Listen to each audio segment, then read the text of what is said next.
Every tomorrow has two handles. We can take hold of it with the handle of anxiety or the handle of faith. Henry Ward Beecher. Retirement. A word that fills people with both excitement and fear. On the one hand, we're excited about the possibilities that retirement brings. The possibility to travel, to try new hobbies, to live our lives the way we want. On the other hand, we worry about whether we'll have enough money to survive until that unknown age at which we'll die. And maybe not just survive but to actually thrive in our later years. That fear, that endless worry about the future, is what keeps many people stuck in soul-sucking careers. Following the safe path in life, trying to save up money for that day in which they'll no longer be working.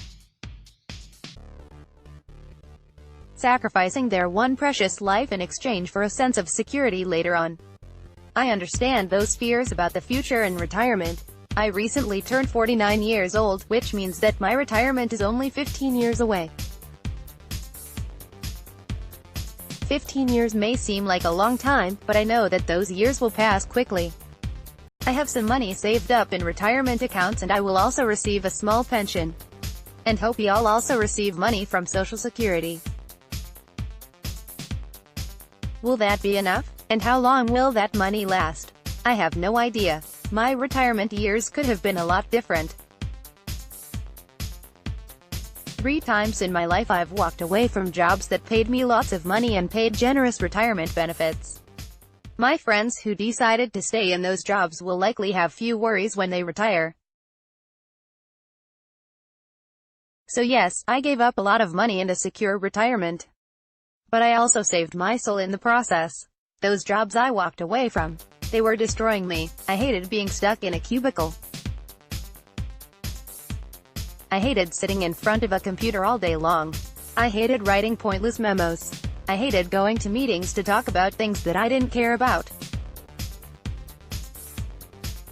My dad spent over 20 years in a job he hated because he had no choice. He had to support his wife and 3 kids. And I saw firsthand how staying in that job destroyed him. And I vowed a long time ago not to do to myself what he did to himself. So I did whatever was necessary to get out of those jobs. And then I used some of my savings and took the time to do things that people say they'll do in retirement. I backpacked around the world, visiting over 30 countries and living in several others. I volunteered with street children in Mexico and with cancer patients in the Philippines. I learned Spanish, starting from point zero to becoming near fluent. I lived at a yoga center in Pennsylvania and a meditation center in Wisconsin. And afterward I started my own business so that I could live life on my terms instead of how others wanted or expected me to live it. In my opinion, there's no amount of money that makes staying in a job that you hate worthwhile. Not for me, at least. Not unless I have absolutely no other choice. Life is now, not in some imagined future. I honestly have no idea what the future holds for me and what my retirement will be like. I may not have much money when that time happens. And the money I do have for retirement may run out quickly. But over the years I've learned to be adaptable. I've learned how to do without. I've learned how to live simply. Most importantly, I've learned that the 3 most important things in life are connection, community, and contribution. Those are things that can't be bought with money. And as long as I have those, everything else is negotiable. So whatever happens in the future, I trust in myself and my ability to adapt. I know that I'll figure something out. And I'll not just survive, I'll thrive. Maybe I'll join the Peace Corps. Maybe I'll live in a monastery in Thailand and study Buddhism in depth. Maybe I'll teach English in a rural village in Peru in exchange for room and board. Heck, maybe I'll drive a school bus till I'm 75 years old like my dad did, and absolutely loved, after he finally left his soul-sucking job. I leave you with this message. If you're in a soul-sucking job, and only staying for the money, then do whatever it takes to get out as soon as you can. Your one precious life isn't worth wasting. Yes, you need money to survive. We all do. But there are always far, far better options than sacrificing your life for money. So if you're ready to stop worrying about the future and start living your life now, here are my tips for you. Accept and trust that you'll find a way to make things work in the future, even if you're not sure how. Chances are, you are more intelligent, resourceful, and adaptable than you realize. And that you will find a way to not only survive in the future but also to thrive. That's what I found out when I started taking more risks in my life. For example, I used to think that I couldn't learn a foreign language. But once I put myself in the right situation, intensive lessons in Mexico, I quickly found out that I could learn a foreign language. I also used to think that I couldn't adapt to living in a foreign country. My first 2 attempts ended after 3 months due to homesickness. But my 3rd attempt was successful and I've now lived in Bogota, Colombia, for over 5 years. I've adapted to living here even though I thought I couldn't. Start taking a few risks and testing your limits. Just like me, you'll learn to be more resourceful and adaptable, skills that will both help you in the future and give you more options in life. Strike a balance between now and the future. You need money for the future and for retirement, but you also need to live in the now.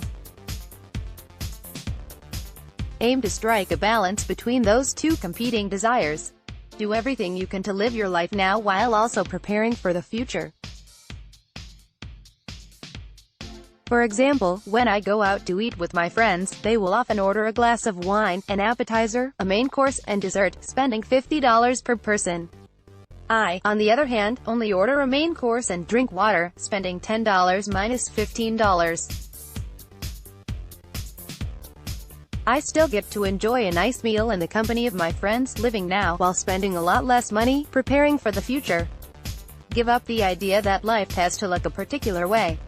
Lots of people follow the safe path in life because that's what they see everyone else doing. But there's no reason why your life has to look like everyone else's. By their 40s, most of my friends and family had settled down, bought houses, started families, and worked the same jobs for years. On the other hand, when I was in my 40s, I quit my job, sold all my possessions, and backpacked through Latin America and Eastern Europe. That's not what most people do in their 40s, but it's what I wanted to do. Similarly, I'm sure my retirement will look a lot different than that of my friends and family. But my life isn't bound by what other people do, and neither is yours. Live the life you want to, the life that resonates with your heart, both now and in the future. Accept that the future is ultimately unknowable. None of us knows what the future holds. And no matter how much you plan for the future, your future will likely turn out to be very different than you expect. I know that mine has. For example, I never expected to be living in Bogota, Colombia, nor did I expect to own my own business. There's nothing wrong with planning for the future, but in the end you can't control it. So I suggest that you embrace the unknown, go with the flow, and see what unfolds in your life. In the end, you only get one chance at life. You can wait around for the future,